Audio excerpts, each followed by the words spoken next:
안녕하세요. 예, 김경입니다. 소리는 잘 들리시나요? 예, 강의 기획서 보시겠습니다.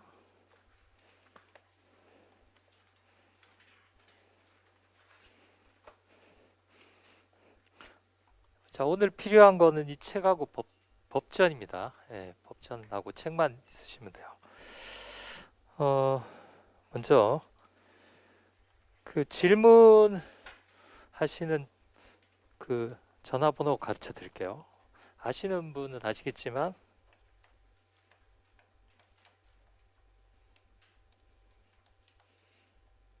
6502-0812입니다. 카카오톡으로 질문하시면 되고요. 시간에 상관없습니다. 그래서 언제든지 하시면 즉답은 못 해드리고요. 하루나 이틀 안에 해드립니다. 길게는 한 3일 정도 걸립니다. 그래서 질문을 하시면 되겠고요. 시간에 상관없이 그냥 해놓으시면 됩니다. 전화 가끔씩 하시는 분이 있으세요. 받지 않을까? 받지 않습니다. 예. 전화 기능은 쓰지 않아요. 제가 이렇게 예전에 리스트를 보면 새벽에 주로 전화하시는 분들이 있으시더라고요. 뭐 답답하신지. 그래서 전화는 받지 않고요. 그 문자로도 받지 않습니다. 예, 카카오톡으로만 해주시고요. 저는 그 오른쪽에 제 뭐 소개는 나와 있고요. 예, 제가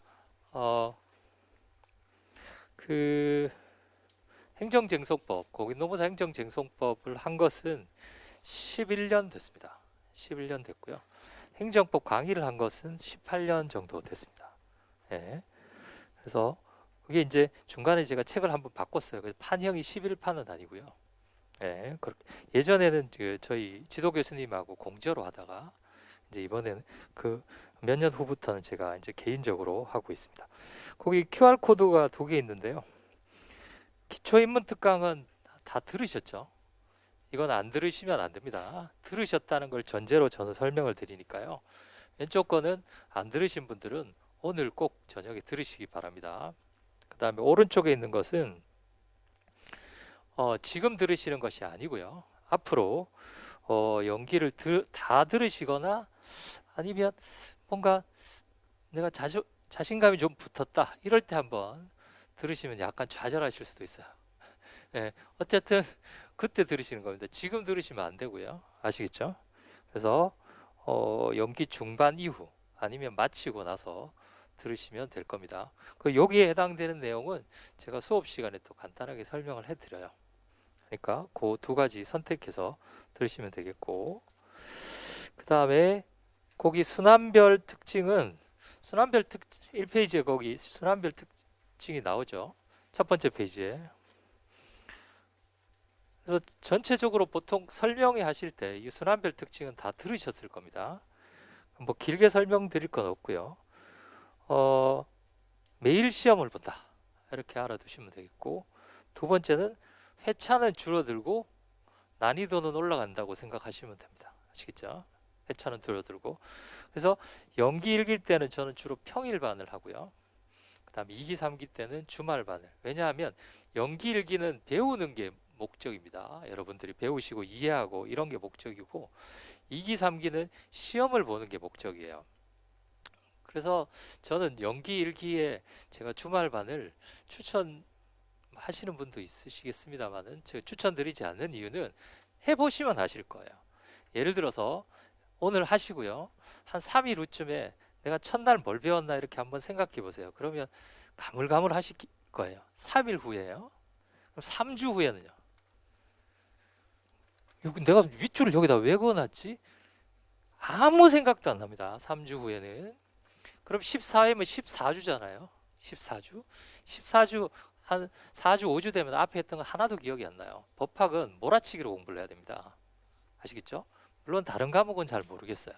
법학은 몰아치기로 공부하지 않으면 이렇게 파편적인 지식이 돼요. 다 연결이 돼 있단 말이죠. 오늘 배운 거 내일 또 배우고. 그래서 제가 연속해서 하는 겁니다. 그런데 연기 1기 정도에 연속해서 몇 번을 하시다 보면 이제 얘는 얘 다음에 있고 얘는 얘랑 연결돼 있고 아시겠죠? 그때는 이제 일주일에 한 번씩 하셔도 돼요. 예, 그래서 저는 주로 그래서 모아서 공부하시기를 추천드립니다. 처음 시작하실 때는. 그리고 질문을 가끔씩 예습을 미리 한번 예습 혹시 해보신 분들은 있으시겠습니다만은 5페이지도 못 읽으셨을 거예요. 영어 책보다 더 어렵죠. 무슨 말인지 몰라요. 예습을 하실 필요가 없습니다. 연기 1기 때는 복습 위주로 공부를 하시고 2기부터 예습을 하세요. 지금 예습을 하실 수는 없습니다. 왜냐하면 용어를 모르잖아요. 그렇죠? 자, 지금부터는 복습입니다. 아시겠죠? 복습 위주로 한다. 한 부분까지만 한다. 그래서 처음에는 읽어보시면 첫날 한 거 얼마 안 돼요. 야, 이거 뭐 금방 되네. 자, 둘째 날, 셋째 날 되면 앞에 있는 게 또 까먹어요. 그렇기 때문에 복습 양이 점점 늘어나게 됩니다. 그러면 어느 정도 한번 쭉 하죠. 그럼 기억이 어느 정도 남겠죠. 그럼 일기 때 다시 한번 더 하고 더 하고 더 하고. 그래서 이게 순환 시스템이라고 해서 반복 시스템입니다. 반복해서 저희가 같은 거를 다른 방법으로 공부를 하게 됩니다. 처음에는 이론적으로, 나중에는 사례 문제로, 기출 문제 이런 식으로요. 아시겠죠? 예. 그래서 매일 시험 본다. 그다음에 회차는 줄어들고 기본 이론에 배우는 시간이 줄어들면서 시험 보는 시간이 늘어난다고 생각하시면 돼요. 아시겠죠? 그래서 처음에는 기본 이론부터 시작해서 마지막에는 시험만 보는. 궁극적으로는 시험을 봐야 되니까요. 그래서 제가 작년까지 연기 때는 시험을 안 보고요. 숙제를 내드렸어요. 이거 오늘 가서 써보세요 이랬더니 안 하세요, 숙제를. 또 그렇다고 제가 숙제 검사를 할 수가 없잖아요. 그렇죠? 그래서 보통 제가 이제 여쭤보니까 많은 분들이 쪽지 시험 같은 걸 보시더라고요. 뭐에 대해서 써라. 쪽지 시험은 큰 의미가 없습니다. 물론 암기하는 거는 의미가 있겠죠. 그래서 저는 이제 나중에 시험을 보시면 아시겠습니다만은 쪽지 시험이 아니라 기출 문제 풀이 시험을 볼 겁니다. 그럼 기출 문제 풀이를 제가 내드리면 여러분들이 쓰시기가 어렵죠. 이게 뭘 말하는 건지 모르시겠죠. 기출 문제가 있으면 그 밑에 기출 문제 간단한 해설이 있어요. 그 해설의 한 부분을 괄호쳐 가지고 쓰기를 할 겁니다. 그러면 그 부분은 도대체 어디 있습니까? 그 부분은 이 안에 있어요. 이 책 안에. 아시겠죠? 그래서 초기에는 제가 무슨 문제가 나옵니다. 이렇게 설명해 드릴 테니까 책 보고 쓰셔도 상관없습니다. 아시겠죠? 그래서 한 20분 정도 시험을 볼 겁니다. 그래서 제가 노리는 것은 그 괄호한 부분의 암기와 두 번째는 일기 때 기출문제 모의고사를 보실 거잖아요. 그렇죠? 그거를 먼저 당겨서 공부하는 효과가 있습니다. 이해가 되시죠? 그러니까 일기 때 우리가 전체 기출문제를 쓰기 시험을 본다면 그 중에 일부분을 빈칸 넣기 시험으로 본다고 생각하시면 돼요. 이해가 되시죠? 긴장하실 필요는 없고요. 한번 시험 보시면 좀 자신감이 생기실 거예요. 그래서 채점은 내드리지 않습니다. 그건 뭐 제가 채점할 수는 없잖아요. 그죠? 답안은 뒤에 시험 문제가 있으면 그 뒤에 답안이 있을 거예요. 그래서 이렇게 비교를 한번 해보시고 그 다음에 또 뭘 하셔야 되느냐? 그 문제 해설을 전체적으로 한번 읽어보세요. 아, 이게 이렇게 스토리가 돌아가는 거구나. 이해가 되시나요? 네. 그래서 점점 저는 이제 어떤 식으로든 1기 때 할 내용을 연기 때 조금 부분적으로 하고 1기 때 할 내용을 2기에 부분적으로 또 하고 그래서 자꾸 땡겨서 하는 겁니다. 땡겨서. 힘들죠. 그래야지만 나중에 내년에 합격을 하실 수가 있어요. 여러분들 실질적인 경쟁자, 여러분들 옆에 경쟁자가 계시잖아요. 그렇죠? 여러분들이 보이지 않는 경쟁자가 또 있습니다. 어디 있나요? 정말 제대로 된 경쟁자들이죠. 그분들은 올해 시험에서 만약에 떨어지고 내년을 노리는 분들이 있죠. 그런 분들이 있어요. 벌써 올해 시험 잘못 봐서 내년 노리고 있습니다. 뭐부터 공부해야 될까요? 그분들은 2기부터 들어요. 지금 2기, 3기를 듣는단 말이죠. 그분들하고 내년에 3기가 붙어가지고 이기려면 정말 열심히 공부를 해야 됩니다. 아시겠죠? 지금부터 빨리빨리 공부를 해야 돼요. 예? 그렇지 않은다면 그분들하고 경쟁이 안 됩니다. 나중에 처음에 2기 가셔서 그분들이 주로 2기에 들어오세요.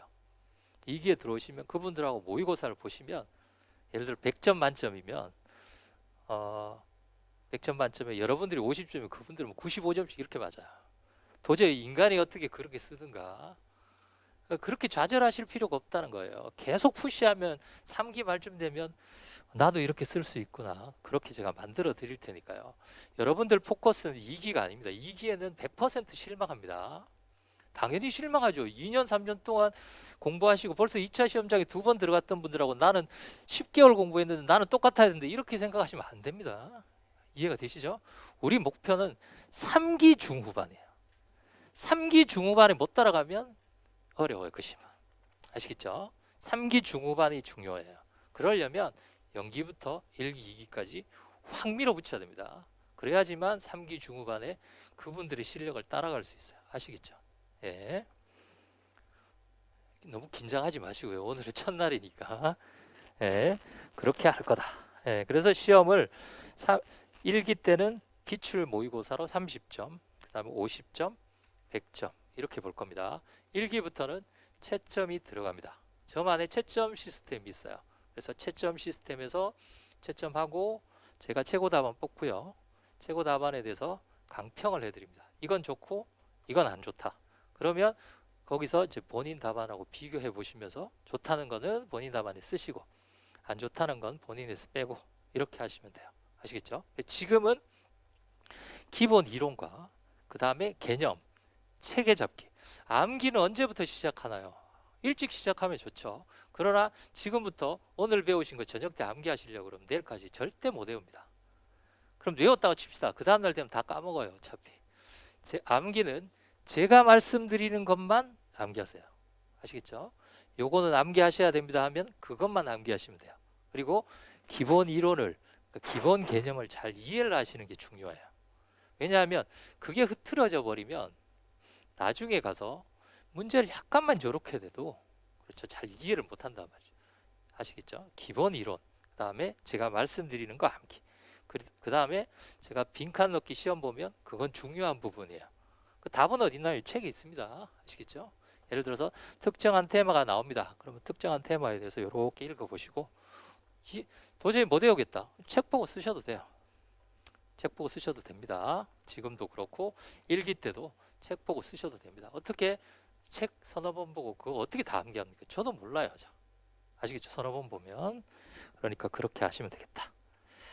그 다음에 두 번째 페이지입니다. 모의고사인데요. 모의고사는 제가 3회부터 보려고 했는데 어쩌면 4회부터 볼 수도 있습니다. 왜냐하면 어느 정도 진도가 나가줘야 되겠죠. 진도가 나가줘야 기출 문제가 있고 그렇기 때문에 제가 3회부터 볼 건지 4회부터 볼 건지는 제가 미리 공지를 하겠습니다. 그래서 처음 몇 번은 제가 시험 범위는 어디까지냐? 전날 본 범위. 아시겠죠? 전날 배운 범위 안에. 그래서 제가 처음 몇 회는 쟁점을 가르쳐 드리겠습니다. 예를 들어서 다음 시험에는 심판법상의 고지제도가 나옵니다. 그럼 고지제도만 열심히 읽어오시면 돼요. 그 중에서 몇 가지를 가르쳐 둘 거예요. 이해가 되시죠? 그럼 그걸 쓰시면 됩니다. 법전을 보고 쓰셔도 되고 법전은 보실 수 있잖아요. 그렇죠? 법전은 시험장에서 보실 수 있기 때문에 법전 보고 쓰셔도 상관없습니다. 아시겠죠?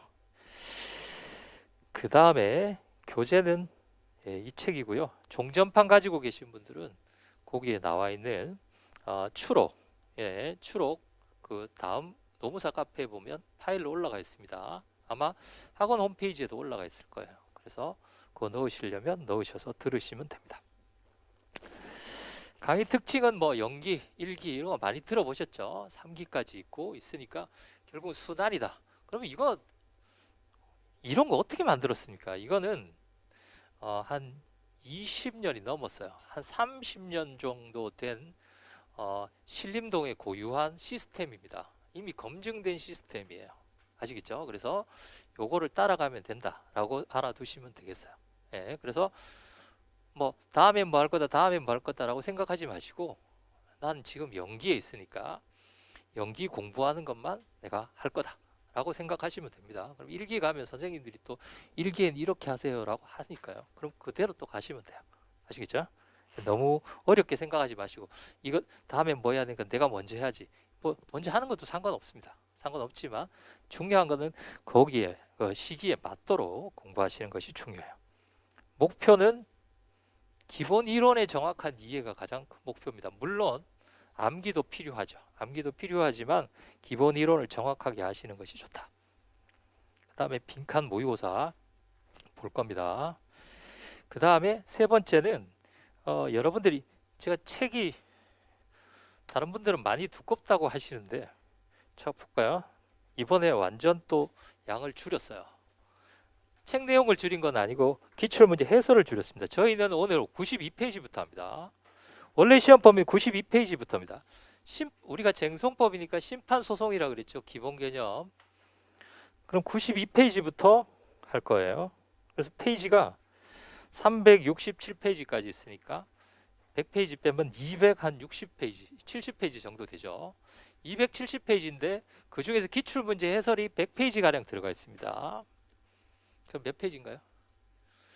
제가 봤을 때 내용은 200페이지입니다. 판형도 작은데 이 안에 200페이지예요. 분량이 많은 게 아닙니다. 그럼 앞에 있는 92페이지 앞에 있는 이 내용은 뭡니까? 이 내용은 뒤에 부분을 공부하기 위해서 도움이 되는 내용들이에요. 아시겠죠? 그래서 우리가 어떻게 할 거냐면 92페이지를 보다가 앞부분이 필요해요. 사실 예전에 다른 분들은 이 앞부분을 쓰지 않았습니다. 분량을 작게 만들기 위해서 쓰지 않았어요. 저는 분명히 필요하다고 생각하고 썼습니다. 앞부분을 약 100페이지를 할애해서 책이 두꺼워졌죠. 그 이유는 반드시 필요합니다. 그런데 지금 어떻게 되냐 하면 앞부분과 뒷부분에 예를 들어서 순수하게 뒷부분 우리 시험 범위 그렇죠? 그 다음에 앞부분 순수하게 앞부분 있으면 이 부분은 시험에 나오지 않아요. 이 부분은 시험에 나오지만 그런데 테마 중에 요런 테마가 있어요. 그렇죠? 요렇게 보면 요거고 요렇게 보면 아니고 그런 테마가 6개 정도 있습니다. 그 중에서 이미 2개가 나왔어요. 2개가 나오니까 앞부분 안 쓰셨던 분들이 어떻게 되겠어요? 그 다음에 전부 다 앞부분을 쓰셨죠. 이해가 되시나요? 저는 원래부터 있었고요. 예. 그래서 두껍다고 하신 분들이 지금 다 두꺼워졌어요. 근데 저는 거꾸로 가고 있습니다. 얇게. 다시. 예. 어쨌든 그럼 앞부분은 어디다 쓰느냐? 뒷부분 공부할 때 우리 시험 범위 공부할 때 필요한 부분을 제가 번호를 적어드려요. 몇 번입니다 하고 몇 번을 설명해 드리고 다시 뒤로 가요. 이해가 되시죠? 앞부분은 2가지 기능이 있습니다. 첫 번째 기능이 뭐냐면 우리 시험 공부하는 걸 도와주는 기능. 이게 1번 기능이에요. 그 다음에 두 번째 기능은 뭐냐면 실제로 이 부분에서 시험에 나옵니다. 그러면 92페이지에 해당되는 부분을 싹 다 알아야 됩니까? 필요 없어요. 그 중에서 5개 내지 6개만 아시면 됩니다. 아시겠죠? 그래서 예전에는 제가 뒷부분 심판법 소송법 92페이지 부분을 12회 하고 나머지 앞부분을 2회 따로 강좌를 만들었어요. 아시겠죠? 따로 강좌를 만들었는데 많은 분들이 너무 불편하다는 거예요. 이거 하다가 또 따로 강좌를 또 들어야 되니까. 그래서 제가 12회를 14회로 늘린 이유가 그 2회를 붙여가지고 하는 겁니다. 아예 정규 강좌로. 그게 저한테는 훨씬 더 편하거든요. 왜냐하면 설명드리면서 동시에 다 설명드릴 수 있기 때문에 그래요. 그래서 나머지 2회 동안에 앞에 있는 92페이지에 있는 내용을 싹 다 설명해 드릴 거예요. 나머지 2회 동안에. 이해가 되시나요? 네, 그러면 따로 그 총론 강의를 안 들으셔도 됩니다. 어차피 들으셔야 되기 때문에. 이해가 되시나요? 네, 그렇게 진행할 예정입니다. 그래서 14회가 된 거예요. 원래 정규 강의도 14회였습니다. 12회 뒷부분, 2회 앞부분 이렇게 돼서 14회로 만든 겁니다. 제가. 그래서 지금 추세가 점점점 시험 범위가 확장되는 추세입니다. 확장되는 추세. 왜냐하면 들어가시는 분들이 작년 시험, 재작년 시험 기출문제를 보겠죠. 이것도 나왔구나. 이것도 내도 되네. 그러면 본인도 조금 이렇게 간단 말이죠. 그렇죠? 조금씩 이렇게. 그러면 이걸 다 할 수는 없고 거기에서 이제 필요한 부분만 제가 테마를 6개, 5개 내지 6개로 정리를 해드릴 거예요. 그것만 딱 보시면 안 봐도 됩니다. 앞부분은 아시겠죠? 자, 그 다음에 기초 개념 같은 건 제가 다 설명을 해드려요. 이 책에 나오는 기초 개념. 근데 조금 심심하실 수도 있습니다. 심판소송법이 왜 심심한가? 자, 여러분들 노동법을 배우셨죠? 노동법을 배우셨죠? 노동법을 배우면 뭐 갑이 을에게 뭐 해서 이렇게 되는가? 뭐 정당한가? 위법한가? 전 노동법은 잘 모릅니다. 한가 뭐 그렇게 나오죠. 실제 사건이 나온단 말이죠. 실제 사건. 그런데 여기는 그게 나오지 않아요. 정당한가가 아니라 그렇게 되면 어떤 절차로 권리구제를 밟는가 이게 나온단 말이죠. 상대적으로 굉장히 심심한 내용입니다. 아시겠죠? 심심한 내용. 왜냐하면 알맹이가 없단 말이죠. 예를 들면 형법 같은 경우에는 이 사람이 이렇게 가해 행위를 했다. 그러면 그게 폭행죄가 되는가 안 되는가? 그건 재밌단 말이죠. 이해가 되시나요? 폭행죄가 됐어요. 그러면 그거에 대해서 검찰이 기소를 했을 때 어떤 절차로 가는가? 이것도 재미가 없어요. 그렇죠? 어떤 절차로 가고 신문하고 뭐하고 재판하고 기소하고 그런 절차는 재미가 없죠. 그건 형사소송법이라고 합니다. 이거는 형법, 형사소송법. 그럼 행정법에도 뭐가 있겠어요? 형법에 해당되는 부분이 있겠죠. 그게 행정법 총론이에요. 92페이지까지. 그러면 실제로 심판이나 소송으로 갔을 때, 즉 형사소송법에 해당되는 부분이 바로 92페이지 이후의 내용이란 말이죠. 다소 지루합니다. 아시겠죠? 이해가 되시나요? 물론 제가 지루하지 않게 해드려요. 왜냐하면 절차를 알려면 실제로 사건이 있어야 될 거 아니에요. 그렇죠? 그럼 시험에는 실제 사건이 나온단 말이죠. 나오고 실제로 얘가 어떻게 앞으로 진행될 것인가 그걸 물어보는 문제가 나오는 거죠. 이제 아시겠죠? 예, 그게 바로 심판과 소송인데 제가 조금 이따가 또 자세하게 설명을 해드리겠습니다. 그 다음에 5번 마스터 시트는 제가 내일 정리해서 나누어 드릴게요. 마스터 시트는 전체적인 내용을 볼 수 있는 표 같은 겁니다. 표 같은 거여서 제가 작년에 만들어 둔 것을 지금 수정을 하고 있습니다. 수정 보완하고 있어서 내일 제가 나누어 드리도록 하겠습니다. 특징은 뭐 적합하고요. 적중도 그렇습니다. 제가 원래 그 시험을 보고 2차 시험을 보고 다른 분들은 뭐 카카오톡 뭐 되게 많이 왔대요. 저는 별로 안 왔습니다. 다음 날 그 다음 날 합쳐서 5개 정도 왔어요. 5개에서 10개. 그것도 한 서너 명이에요. 제 수강생이 그렇게 많지만 카카오톡 별로 안 왔어요. 질문을 할 게 없습니다. 다 아는 건데 뭐하러 질문을 해요? 책에 다 있는데. 이해가 안 되시나요? 책에 다 있습니다. 거기에 나와 있는 모든 내용이 아니라 내용은 있죠. 똑같이. 예를 들어서 재결 취소 소송하면 내용은 다 있어요. 재결 취소 소송은 뭐 선생님들이 내 책에도 있다. 내 책에도 있다. 책에는 다 있어요. 근데 그 재결 취소 소송과 관련된 사례, 그렇죠? 갑이 을에게 뭐 했을 때 되는가? 그 사안이 있을 거 아니에요. 저는 그 사안이 제 책에 있어요. 똑같이. 이해가 안 되시나요? 재작년에도 제 판례를 이렇게 막 박스 쳐가지고 그런 책들 있잖아요. 그렇죠? 그런 책들은 저는 추천드리지 않습니다. 왜냐? 그 박스를 막 쳐가지고 되는 거, 긍정한 박스 판례, 부정한 판례 쭉 있는 그런 것들은 선생님이 그 판례를 정리를 못하기 때문에 그런 거예요. 본인이 정리되지 않은 지식이에요. 이해가 되시나요? 그 판례 안에도 우리 대법원 판사님들이 얼마나 똑똑하신 분들이에요. 그 판례 안에 룰이 있단 말이에요. 이해가 되시나요? 그 룰을 정리해 줘야 돼요. 판례 OX를 정리하는 거예요. OX는 객관식이잖아요. 그렇죠? 그 룰을 정리해 주는. 그래서 제 책에 보시면 판례가 거의 없어요. 박스가. 그래서 저는 왜냐하면 그 박스에 친 거 밑줄 아무리 그어봐야 시험장에 생각도 안 납니다. 답안에 현출할 수 없는 지식은 필요가 없어요. 그런 지식들은. 그래서 저는 제 목표가 뭐냐면 다 본문화 시키는 거예요. 특별히 판례 OX 긍정하는 게 필요하다. 그러면 몇 개만 그 안에 넣어놨어요. 그 안에도 룰이 있습니다. 제가 그 룰을 설명해 드릴 거예요. 나중에. 이해가 되시죠?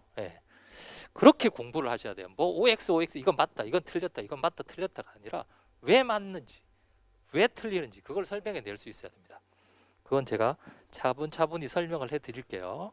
그리고 제 책에 있는 내용 중에 요게 시험에 나왔다, 요게 시험에 나왔다를 정확하게 설명을 해 드립니다.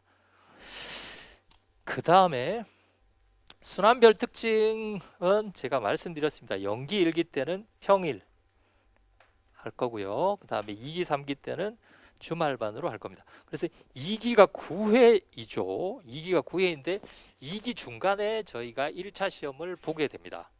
그래서 1차 시험을 본 이후에 2기를 마치고 다시 3기로 들어가도록 그렇게 지금 되어 있어요. 그 다음에 책 특징은 그 가장 큰 특징은 5번입니다. 옆번호를 부여되어 있어요. 옆번호. 제 책에는 특이하게 옆번호가 있죠. 자, 옆번호는 여러 가지 기능을 합니다. 예를 들어서 제가 A 파트를 보다가 뭔지를 모르겠어요. 이게 예를 하나 들어보겠습니다. 제가 주로 옆번호로 설명을 해드려요. 옆번호로 설명을 해드립니다.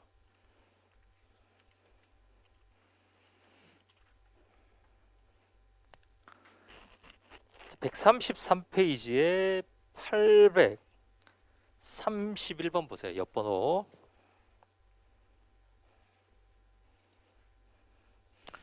831번의 제목에 보시면 처분 재결과 처분 명령 재결 위에 기속행위와 재량행위에서의 재결 이렇게 돼 있죠. 여러분들은 기속행위가 뭔지 재량행위가 뭔지 모르시잖아요. 그렇죠? 아직 안 배우셨으니까. 그러면 분명히 다른 책에도 이렇게 돼 있을 거예요. 기속행위에서의 재결, 재량행위에서의 재결. 그럼 기속행위와 재량행위는 어디 나오는가? 기속행위와 재량행위는 총론 부분에 나와요. 이해가 되시나요? 즉 94페이지 앞에 나온다고요. 그럼 총론 부분을 그냥 다 쳐내버리면 이걸 다 여러분들이 다 공부를 하셔야 된단 말이죠. 그래서 제가 옆번호를 써놓은 겁니다. 선생님 페이지를 써놓으시죠. 페이지는 매년 바뀌잖아요. 책을 조금만 개정하면 페이지가 뒤틀려요. 이 옆번호는 제가 이 책을 처음 썼을 때 옆번호입니다. 지금도 똑같아요. 이해가 되시나요? 그래서 뭐지? 240번 한번 볼까요? 옆번호 240번. 번호가 약간 띄어지은 경우도 있어요. 그거는 뭐냐 하면 제가 책을 처음에는 의욕적으로 많이 썼다가 다 뺀 거예요. 그래서 없는 옆번호도 많이 있습니다. 그렇지만 순서대로 돼 있어요. 자, 27페이지에 보시면 기속행위가 뭔지, 재량행위가 뭔지 이렇게 나와 있죠.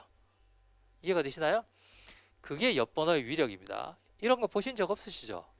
예, 이런 책 만들려면 옆번호 만들려면 3년 걸립니다. 아무도 못 따라해요. 번호 붙이는데 1년 걸리고요. 관련되는 번호 다 적어가지고 책 넣는데 다시 1년 걸리고 마지막에 추가하는데 1년 걸려요. 아시겠죠? 이것과 이것이 관련된다. 그러면 나중에 우리가 앞에를 배워요. 앞에 총론특강을 배워요. 그럼 총론특강을 배우는데 뒤에 나오는 내용이 있을 거 아니에요. 그렇죠? 그러면 뒤에 나오는 내용에 대해서 옆번호가 또 붙어 있어요. 이해가 되시죠? 그래서 옆번호를 최대한 활용하시고 제가 앞부분 할 때 뒷번호, 뒤에 옆번호, 뒷부분 할 때 앞에 옆번호를 있는 것도 있지만 불러도 드려요. 그럼 옆에다가 번호 써두시고 나중에 복습하실 때 그 옆번호 찾아가지고 복습하시면 됩니다. 아시겠죠? 예. 이게 위력적인 겁니다. 예. 그리고 또 옆번호를 제가 강의를 옆번호로 하기 때문에 작년, 재작년 판을 가지고서 또 지금 강의를 들으실 수가 있어요. 거꾸로도 가능하시고. 이해가 되시죠? 그래서 옆번호를 붙여 놨습니다. 그래서 옆번호는 해당 부분 가서 또 설명을 해드릴 거고 또 혹시 주위에서 이런 얘기 들어보셨을 거예요. 뭐 행정기본법인가 뭐 만들어졌다더라. 들어보셨을 수도 있습니다. 그래서 그럼 우리 시험은 어떻게 되는가? 자, 우리 시험과 관련된 행정기본법의 개정은 행정기본법이 당장 시행되는 거, 6개월 후에 시행되는 거, 2년 후에 시행되는 거 이렇게 따로따로 나누어져 있습니다. 우리한테 필요한 것들은 다 2년 후에 시행됩니다.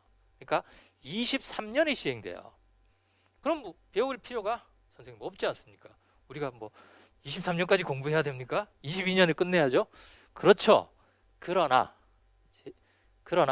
23년에 시행되지만 23년에 시행된다는 내용을 답안에 적으면 어떻게 됩니까?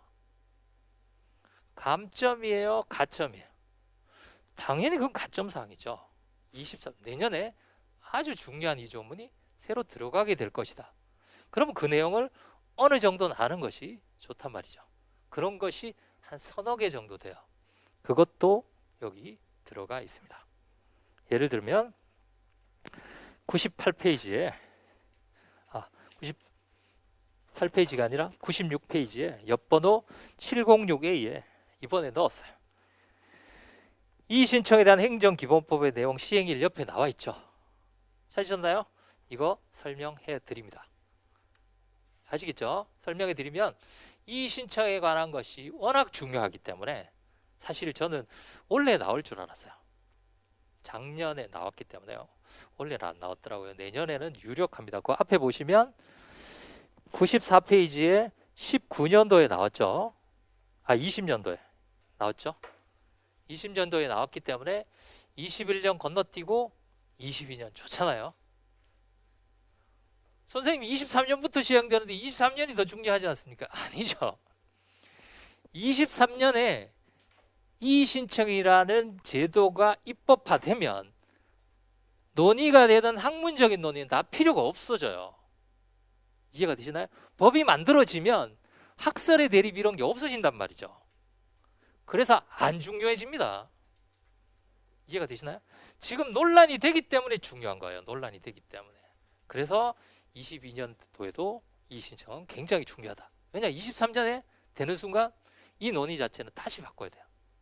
이해가 되시죠? 그래서 행정기본법에 대한 내용, 그 다음에 최근 대법원 판례 내용 2021년도까지요.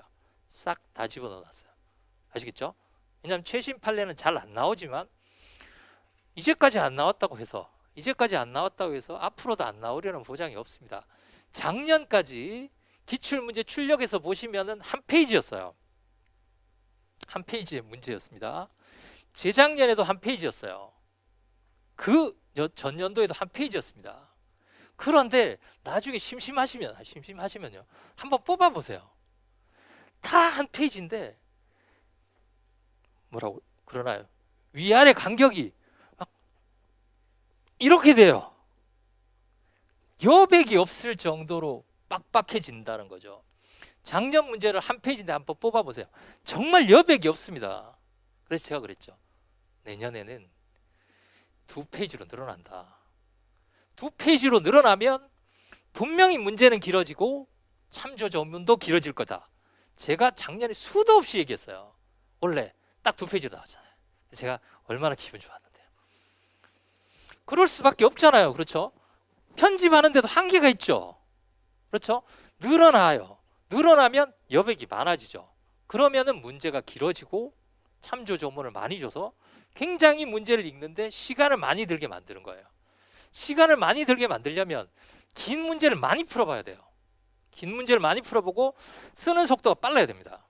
그래야지만 한정된 속도 안에서 자기가 본인이 좋은 점수를 딸 수 있어요. 그리고 긴 문제를 푸는 방법이 있어요. 제가 가르쳐 드렸거든요. 그래서 시간 부족 같은 건 없었을 거예요. 여러분들이 기출문제를 몇 년치 기출문제를 뽑아가지고 한번 보세요. 다른 과목은 모르겠습니다만 이미 2페이지로 늘어났어요. 그러면 조만간에 3페이지 됩니다. 조만간에 3페이지 돼요. 100점짜리는 지금 현재 다른 그 공단에서 시험은 보통 3에서 4페이지예요. 자꾸 늘어난단 말이죠. 자꾸 늘어나면 어떻게 됩니까? 문제는 올라가고 작은 걸 물어보게 돼요. 아주 미세한 거. 아시겠죠? 미세한 걸 물어보게 돼요. 그래서 공부를 촘촘하게 해야 돼요. 이렇게 촘촘하게. 이해가 되시죠? 예, 그렇게 되어 있다. 제 책은 그렇게 되어 있습니다. 그 다음에 어떤 분이 선생님 책에 소수설이 많다는, 말도 안 되는 얘기입니다. 제 책이 소수설이 제일 작아요. 예. 저는 다수설과 일반적인 판례에 따라서 서술했기 때문에 전혀 문제가 없습니다. 아시겠죠? 그리고 판례와 다르게 결론을 제가 낸 것도 많이 있어요. 상관없습니다. 노동법에서는 그냥 판례 쓰고 뭐 그거에다 답 쓰라 뭐 이렇게 배우신다고 하더라고요. 그 이유는 제가 잘 노동법을 잘 모르지만 그 이유는 각각의 쟁점마다의 학설의 대립이 없어서 그런 거예요.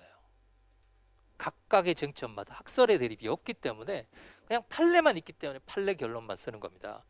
그러나 행정쟁송법은 각각 쟁점마다 거의 다 학설이 있어요. 이해가 되시죠? 그래서 학설의 대입을 쓰시고 그 학설에서 다수설, 따라서 결론을 내시면 됩니다. 왜냐하면 채점하시는 분도 판사님이 아니시잖아요. 교수님이세요.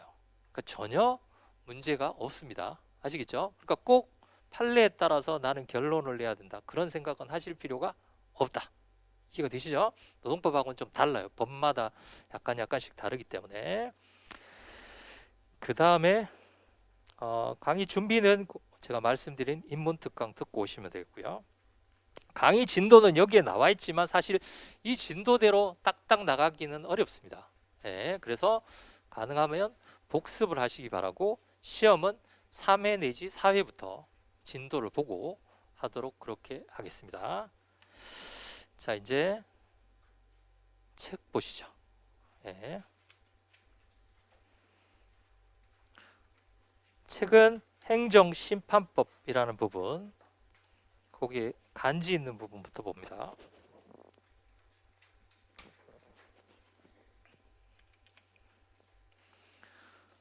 거기 603번이라고 되어 있습니다. 찾으셨나요? 603번. 색깔 있는 부분.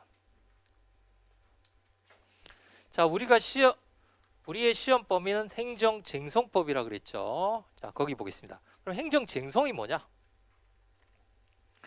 자, 행정쟁송. 행정법 관계에서 위법 또는 부당한 행정작용으로.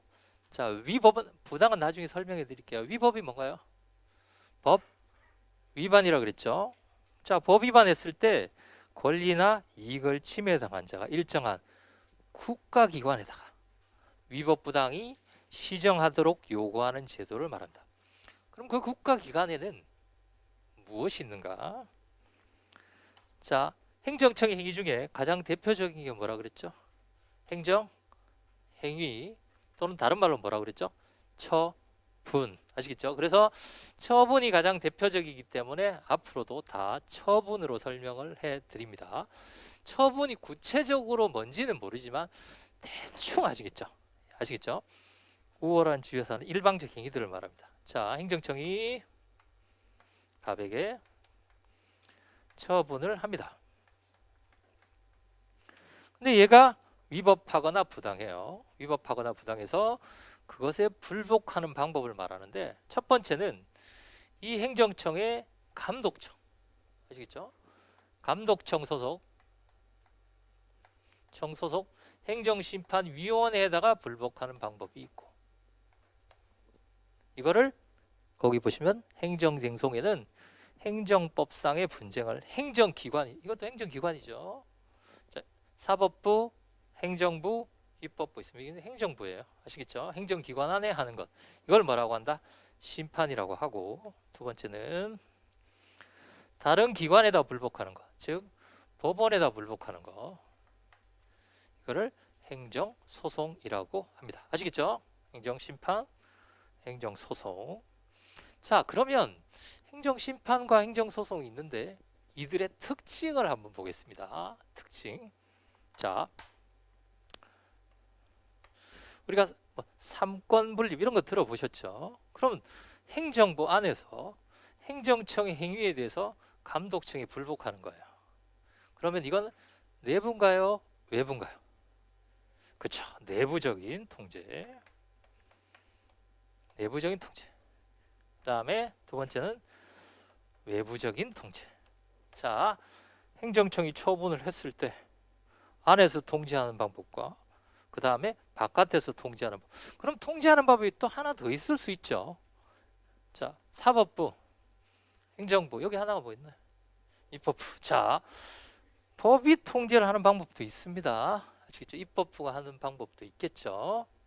조금 이따가 설명을 해드리겠습니다. 그런 방법이 있는데 우리가 지금 공부를 하는 것은 이 두 가지입니다. 페이지를 넘겨보세요. 자, 첫 번째가 행정심판입니다. 행정심판. 내부, 외부요? 내부적인 통제이다. 첫째 줄에 보세요. 행정법상의 분쟁을 행정기관이 심리 판단하는 쟁송 절차를 말합니다. 줄을 그으시려면 천천히 나중에 따로 그으셔도 되고, 줄 그으시려면 지금은 좀 연한 걸로 그으시고 조금씩 진한 걸로 그으시면 됩니다. 그런데 선생님이 읽으시는 것만 줄거야지 이렇게 생각하시면 조금 힘드실 거예요. 다 읽을 거니까요. 이 책에 있는 내용은 뺄 게 없습니다. 저는 빼고 안 읽을 내용은 중간에 넘어가는 것도 있습니다. 예, 그거는 여러분도 안 읽으셔도 돼요. 근데 선생님이 안 읽어도 되는 걸 뭐하러 집어넣어놨습니까? 책이잖아요. 책이기 때문에 일정한 형식이 있습니다. 그래서 제가 간단하게 넘어가는 거는 여러분도 넘어가시면 되고 나머지는 그냥 다 읽으시면 돼요. 자, 둘째 줄에 행정심판은 분쟁 해결이지만 행정 절차입니다. 행정청이 하는 절차를 말해요. 사법 절차가 아니다. 자, 사법은 두 가지 의미가 있습니다. 입법부, 사법부 할 때 사법은 재판을 말합니다. 재판. 공법 반대는 사법입니다. 사법. 공법. 우리가 지금 배우는 건 공법이잖아요. 그렇죠? 행정법은 공법이고 사법은 민법, 상법 이런 것들을 말합니다. 공법, 사법 할 때는 사법이라고 있습니다. 사법부 할 때는 사법부 이렇게 얘기하고요. 아시겠죠? 그래서 저도 막 섞어서 썼습니다. 그때 어떤 분이 그렇게 읽으시면 안 된다고 선생님. 그래서 저도 그 다음부터 조심하고 있어요. 사법부 아시겠죠? 사법작용입니다. 이건 사법작용이죠. 이건 행정작용이다. 자, 그러면 행정심판을 청구합니다. 심판을 청구했을 때 이 행정청의 감독청 소속 행정심판위원회가 결론을 내려주겠죠. 잘 됐다 잘못됐다. 여기도 결론을 내려주겠죠. 이것을 판결이다 이렇게 얘기합니다. 판결. 법원의 판결이다. 얘는 뭐라고 하느냐가 재결이다 이렇게 얘기합니다. 재결, 판결 아시겠죠? 재결은 누가 하는 건가요?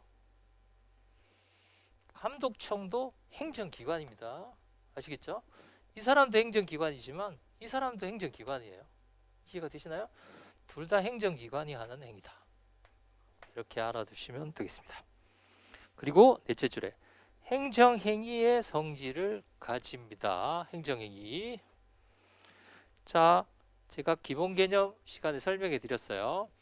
행정행위하고 뭐하고 같다 그랬죠? 처분. 그렇죠. 처분 이런 거 들어보셨죠? 행정행위, 처분. 근데 선생님 재결도 행정행위인가요? 재결도 행정행위입니다. 자, 일단 재결이 행정행위다. 이렇게 알아두시면 되겠어요. 자, 이건 중요합니다. 나중에. 재결이 뭐라고요? 행정행위입니다.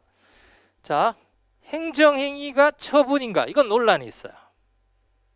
그렇죠? 처분과 행정행위가 같은가에 대해서 논란이 있지만 재결이 행정행위가 논란이 없습니다. 이건 재결 가서 다시 설명해 드리겠습니다. 일단 행정행위다. 아시겠죠? 그럼 쉽게 말씀드려서 학설의 대립이 있지만 판례에 따른다면 행정행위 안에는 이건 논란이 있습니다. 아시겠죠? 행정행위 안에는 행정행위 VA라고 씁니다. 뭐 행정행위라고 쓰셔도 돼요. 행정행위 안에는 처분도 있고 뭐도 있다? 재결도 있다. 이렇게 알아두시면 됩니다. 재결이 행정행위는 논란이 없습니다. 이건 논란이 없어요. 얘는 논란이 있습니다. 아시겠죠? 얘는 학설의 대립이 없어요. 얘는 학설의 대립이 있습니다. 이해가 되시죠? 선생님 이런 것도 알아야 됩니다. 다 도움이 됩니다. 자, 행정행위는 재결입니다. 재결은 행정행위예요. 자, 그 다음에 헌법 107조 3항은 재판의 전심 절차로 행정심판을 할 수 있다. 행정심판 절차는 법률로 정하되 무슨 법 만들어졌어요? 행정심판법이죠. 법률로 정하되 사법 절차가 준용되어야 한다. 여기서 말하는 사법 절차는 재판 절차가 준용되어야 한다라는 겁니다. 그러면 심판을 하다가 심판법에 구멍이 났어요. 뭐 하려는데 없어요. 그럼 어디서 가져온다? 행정소송법에서 가지고 온다는 거예요. 아시겠죠? 또는 민사소송법에서 가지고 올 수 있는데 그 근거가 어디 있다? 어디 있다고요? 헌법 107조 3항 있다고요. 아시겠죠? 헌법에 있습니다. 헌법에. 자, 그 다음에 두 번째 심판과 소송입니다. 자, 심판과 이 보세요. 소송은 심판과 소송은 많은 부분이 공통되어 있습니다. 자, 심판이 이렇게 있고 소송이 이렇게 있어요. 심판이 있고 소송이 있다. 많은 부분이 공통되어 있어요. 자, 심판이 있고 소송이 있으면 뭐가 메인이냐 하면 소송이 메인입니다. 저희 기출도 100점 기준으로 하면 소송에서 70, 심판에서 30 내지 25 이렇게 나옵니다. 아시겠죠? 그러면 심판과 소송이 공통되는 부분은 소송으로 나와요. 아시겠죠? 그럼 심판에서 시험에 나오는 부분은 뭐다? 소송에는 없는 부분이 나옵니다. 그 부분 아시겠죠? 제가 요거는 소송에는 없습니다. 그러면 심판에서 중요합니다. 요거는 소송에는 있습니다. 안 중요하단 말이죠. 뭐가 중요하다? 소송으로가 중요하다. 이제 아시겠죠? 소송에 없는 것 중심으로, 특이한 것 중심으로 공부를 해야 됩니다. 이해가 되시죠? 자, 요거를 심판에서는 공부를 한다. 그럼 공통점은 공부할 필요가 없다. 공통점은 아시겠죠? 다 소송에서 나오니까. 저 차이점만 보면 된다. 근데 차이점은 요거뿐만이 아니라 뭐 다른 것도 차이가 있습니다. 자, 차이점 여기 보세요. 내부이고 외부입니다. 외부. 자, 청소년인 아이가 만약에 잘못을 하고 있어요.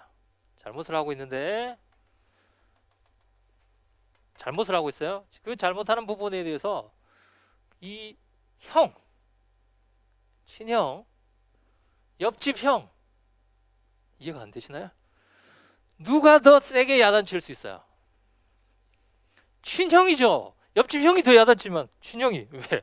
네 동생도 아닌데. 그럴 거 아니에요. 이해가 되시나요? 친형이 훨씬 더. 왜냐? 우리 사람이니까 더 심하게 야단칠 수 있겠죠. 예를 들어서 행정청이 일정한 행위를 했어요. 그럼 그 행위에 대해서 야, 너 하지마, 왜 그렇게 했어? 라고 비난할 수 있는 사람은 이쪽과 법원이라고 봤을 때 어느 쪽이 더 크다? 행정청이 더 크겠죠. 왜냐? 법원이 더 개입하면 이게 삼권 분립, 즉 권력 분립에 위반될 수도 있습니다. 아시겠죠? 이쪽이 내부적인 통제이기 때문에 훨씬 더 개입의 범위 또는 통제의 범위가 더 커지고 법원은 더 작다, 상대적으로. 이해가 되시나요? 자, 작은 글씨 보세요. 쟁송사항의 위법 플러스 부당이라고 돼 있죠? 이게 심판이에요. 자, 심판이라고 적으시고 심판법 5조 1호. 자, 그 옆에 나누어서 위법이라고 돼 있죠? 요거는 소송입니다. 소송. 자, 소송법 4조 1호입니다. 자, 어떻게 더 넓어요? 심판이 더 넓죠. 아시겠죠? 심판이 더 넓습니다. 이해가 되시나요? 자, 심판법 5조부터 봅니다. 자, 심판법.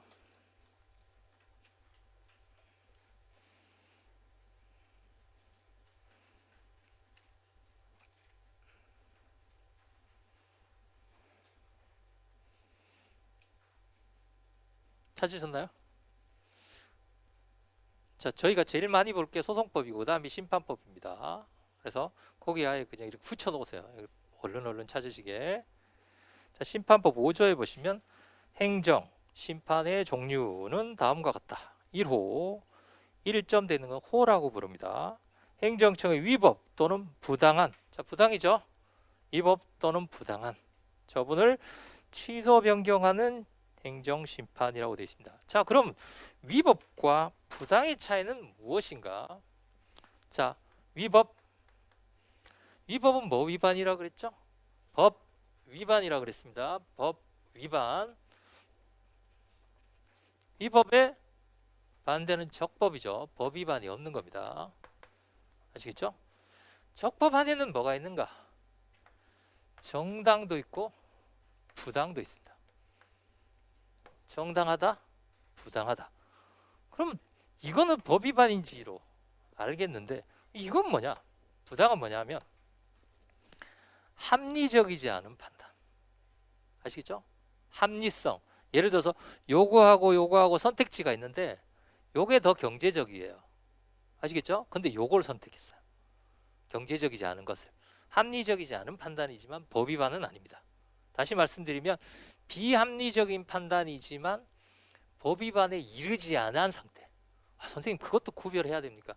그거는 시험에 안 나옵니다. 정확히 얘기하면 우리 시험 범위가 아니에요. 아시겠죠? 구별만 하시면 됩니다. 자, 위법 적법으로 나눌 때는 여기고 두 번째는 위법 부당으로 나눌 때는 여기죠. 그러면 소송은 어디까지만? 여기까지만. 심판은 어디까지? 위법 부당까지. 아시겠죠? 그러니까 통제 범위가 그만큼 뭐해진다? 넓어진다라는 겁니다. 자, 소송법 4조 1호를 보겠습니다. 소송법 4조 1호. 항상 심판법을 공부할 때는 소송법을 메인으로 공부를 하시고요. 심판법을 공부할 때는 이게 내부적인 통제다. 감독청이 하는 거다라는 것을 항상 염두에 두셔야 돼요. 그리고 법원은 지나치게 개입하면 권력 분립에 위반된다는 걸 늘 생각을 하셔야 된단 말이에요. 아시겠죠? 소송법 4조 1호에 보시면 위법한 처분을 취소 변경하는 소송이라고 되어 있습니다. 그렇죠? 자, 뭐만 된다? 위법만 됩니다. 아시겠죠? 위법. 자, 그러면 제가 기본 개념 특강 할 때 이렇게 설명해 드렸어요. 소송 요건을 갖추면 본안으로 들어가고 못 갖추면 각하. 소송 요건을 갖추면 들어가서 본안에 들어가서 뭘로 판단한다? 위법으로 판단한다 그랬죠? 본안 판단. 표정이 안 좋으신데요. 들으신 지 오래되셨는데. 자, 위법의 경우에는 인용. 위법하지 않는다면 기각이라고 그랬어요. 기억나시나요? 그러면 심판은 어떻게 되겠어요? 심판 요건을 구비하지 못하면 각하 재결. 아시겠죠? 들어가서 인용 재결, 기각 재결이 나눌 텐데 그 경계가 위법 적법이 아니라 뭐다? 위법하거나 부당하면 인용, 정당하면 기각 이렇게 된단 말이죠. 아시겠죠? 경계가 여기에 있단 말이에요. 이해가 되시나요? 그러면 동일한 행위에 대해서 심판과 소송이 있을 때 어느 게 이기기 더 쉽다? 심판이 더 쉽단 말이에요. 심판이. 근데 왜 심판을 안 하느냐? 형이죠. 식구잖아요. 식구. 그래서 좀 감싸기가 좀 있다는 거죠. 아시겠죠? 어쨌든 객관적으로 보면 심판이 더 쉬워요. 그래서 심판의 중요도가 점점 올라가고 있습니다. 아시겠죠? 어쨌든 그렇다. 자, 아까 소송법 4조 찾으셨나요? 다시 봅니다. 1호. 자, 아까는 앞에는 위법 부당 취소 변경. 4조는 위법이고 취소 또는 변경하는 소송이다 이렇게 돼 있죠. 앞에 위법 부당은 다른데 뒤에 취소 변경은 같잖아요. 그렇죠? 취소 변경 같습니다. 자, 그런데 자, 변경을 괄호쳐 보세요. 또는 변경을 괄호쳐 봅니다. 또는 변경. 또는 취소. 자, 또는 변경. 소송이에요. 소송법 4조 1호의 소송법. 요거는 X. 자, 괄호에서 X. 이게 무슨 의미냐? 소송은 취소 또는 변경이라고 표현하고 있지만 실제로 변경은 안 된다는 뜻이에요. 안 된다. 아시겠죠? 자, 쓰셨나요? 자, 책에다가 역번호가 1178번 1178번 변경은 안 된다. 쓰셨어요? 자, 다시 앞으로 갑니다. 심판법 5조예요. 5조 1호. 여기는 위법 또는 부당한. 다르죠? 뒤에는 위법, 이거 부당.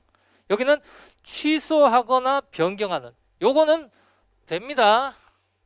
요건 돼요. 아시겠죠? 자, 요거는 번호가 826번. 다시 말씀드리면 심판법에서의 변경은 변경이 되지만 소송법에서의 변경은 판례는 변경을 할 수 없다고 봅니다. 아시겠죠? 선생님, 법이 그렇게 되어 있는데 왜 그렇게 판례가 그렇게 본다고요? 아시겠죠? 그렇게 봅니다. 그러면 어디가 범위가 더 넓어요? 심판은 취소도 할 수 있고 뭐도 할 수 있는데 변경도 할 수 있는데 소송은 취소는 되나 뭐는 안 된다. 변경은 안 된다.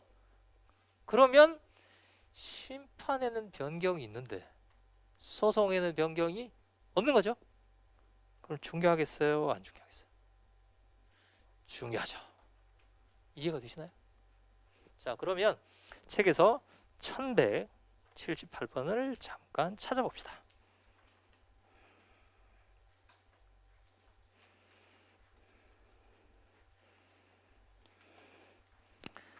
페이지는 289페이지입니다. 뭔지는 모르지만 변경의 의미라고 되어 있습니다. 찾으셨나요? 자, B 동그라미 2번의 판례는 이 변경에 적극적 변경이 포함되지 않는다고 봅니다. 아시겠죠? 변경이 포함되지 않는다. 뭐는 되는데? 심판은 되는데 요 번호 써 놓으시면 되겠죠? 826번.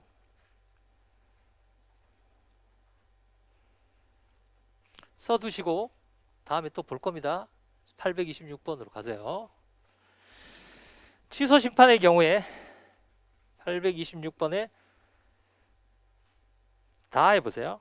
변경 명령 재결은 적극적으로 변경하거나 하는 것을 말한다. 된다, 안 된다? 된다.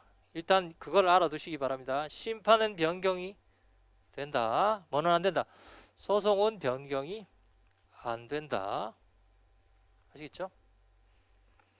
그래서 변경이 되는 것이 중요합니다. 아시겠죠? 네. 그래서 그거를 번호를 적어두시. 왜 이런 차이가 나올까요? 행정심판위원회가 적극적으로 변경을 할 수 있는 범위를 넓혀주는 이유는 내부적인 통제이기 때문에. 아시겠죠? 내부적인 통제이고 외부적인 그러니까 외부에서 통제하는 건 어쨌든 좁아요. 내부보다. 그 의미로 알아두시면 됩니다. 이해가 되시죠? 다시 책으로 갑니다. 판정기관은 696번에 보시면 판정기관은 행정기관, 법원이고요. 심리원칙은 나중에 뒤에 가서 설명해 드리겠습니다. 이행쟁송도 조금 이따가 설명을 해 드립니다. 여기서는 요거 아시겠죠? 요거 알아두시면 되겠어요. 통제 범위가 내부냐 외부냐에 따라서 달라진다. 자, 두 번째 관련성 697번입니다. 그러면 제가 기본 개념 시간에도 말씀드렸어요. 이 사람은 그럼 심판을 할 수도 있고 뭐를 할 수도 있어요. 소송을 할 수도 있는데 소송 가기 전에 심판이 필수 절차인가? 그렇지 않습니다. 행정심판은 임의적입니다. 거기 작은 글씨 무슨 원칙이라고 됐나요? 임의적 행정심판 전치의 원칙이라고 되어 있습니다. 소송법은 몇 조예요? 18조 1항 본문입니다. 많은 분들이 선생님 조문을 외워야 됩니까? 조문을 외우시지 마세요. 법이 조문에 있는 건 필요 없잖아요. 그러나 어디에 있는 건 외워야죠. 이해가 되시죠? 임의적 행정심판 전치는 어디 있다? 18조에 있다. 그럼 18조를 찾아보겠습니다. 소송법 18조.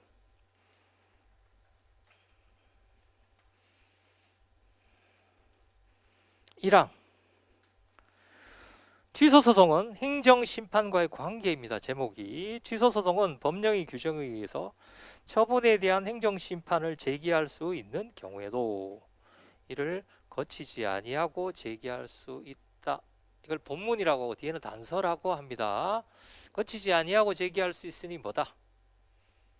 임의적 심판 전치가 원칙입니다. 아시겠죠? 임의적 심판 전치가 원칙인데, 자, 단서가 있어요. 1항 법문 단서. 다만 다른 법률에서 당의 처분에 대한 행정심판의 재결을 거치지 아니하면 취소소송을 제기할 수 없다. 자, 당의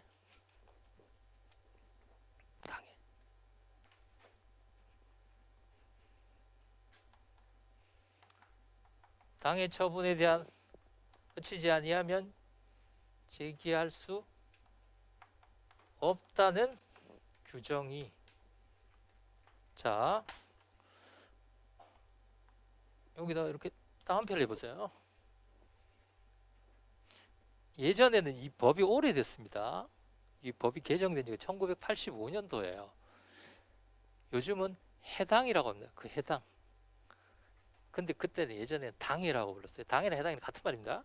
자, 요거 다운표 했죠? 요걸 한번 읽어보겠습니다. 당의 처분에 대해서 행정심판의 재결을, 요거 재결 거치려면 뭐부터 해야 됩니까? 이거 해야 이거 나오는 거죠. 그렇죠? 즉 행정심판을 제기해서 재결을 거치지 아니하면 소송으로 갈 수 없다라는, 없다, 취소소송을 제기할 수 없다 라는 요 다운표가, 그런 다운표가 다른 법률에 있어야 된단 말이죠. 아시겠죠? 자, 다른 법률에, 어떤 법률에 요 다운표의 내용이 들어가 있으면, 이해가 되시나요? 들어가 있으면 뭐라고 돼 있다? 그러하지 아니하다. 그러하지 아니하다. 무슨 조치다? 임의가 아니라 필요적. 아시겠죠? 필요적 심판 전치가. 그럼 필요적 심판 전치가 되려면, 거꾸로 얘기하면 그 법률에 뭐가 들어가 있어야 된다? 요 다운표에 대한 내용이 들어가 있어야 된다 라는 말입니다. 아시겠죠? 이해가 되시나요? 선생님 그거 다 아시. 나중에 이런 게 헷갈려요. 이런 게. 예? 왜 헷갈리냐면 나중에 우리가 필요적 심판 전치와 재결주의를 배웁니다. 많은 분들이 도저히 너무 헷갈립니다. 법을 보세요. 제가 다운표 쳐놨잖아요. 그 표현이 들어가 있으면 필요적 심판 전치. 그럼 필요적 심판 전치가 되려면 이 다운표에 대한 내용이 다른 법률에 뭐 해야 된다? 들어가 있어야 된다는 얘기입니다. 있어야 된다. 이해가 되시죠? 자, 그래서 원칙적으로는 임의적이지만 법에 너 심판 한 바퀴 돌고 와라 라고 법의 규정이 있으면 돌고 옵니다. 그 법이 3개예요. 나중에 설명해 드립니다. 다시 책으로 오셔서, 그래서 여러분들이 혼자 공부를 하실 때도 뒤에 보면 조문 나와 있잖아요. 그렇죠? 그러면 그 조문 거기 있겠지 라고 생각하지 마시고 가서 조문을 꼭 읽어보시기 바랍니다. 아시겠죠? 늘 법전을 친구처럼, 또 다른 책이에요. 이게 친구처럼 들고 다녀야 돼요. 무겁지만요. 예. 그래서 많은 분들이 좀 이렇게 요즘은 이제 이렇게 핸드폰으로도 보시고 하는데 그거는 전 추천드리지 않습니다. 밑줄도 그시고 쪼개시고 하셔야 돼요. 그래야 연습이 됩니다. 연습이.